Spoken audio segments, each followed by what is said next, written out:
which I've acquired as a product manager, I think I've acquired by just experiencing it, because in the last 4-5 years I was working as a product manager. But if somebody has to start afresh in product management, I think there are a couple of things which he or she can do.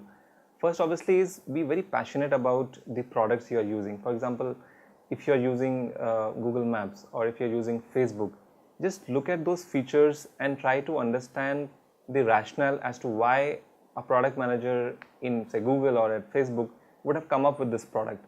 What are the metrics which, for example, Facebook launched, the instant video which starts scrolling even without you need to press play.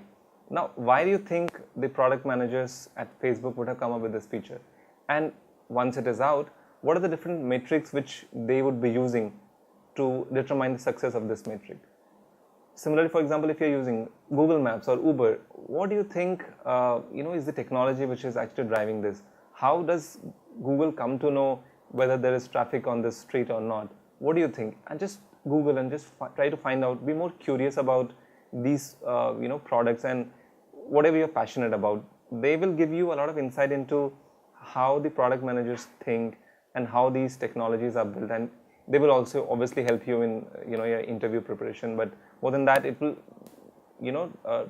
nurture you as a product manager. You should also be very passionate about understanding the customer behavior and how people in India or elsewhere are using the products. For example, how is the customer behavior changing in tier 2 cities versus tier 1 cities?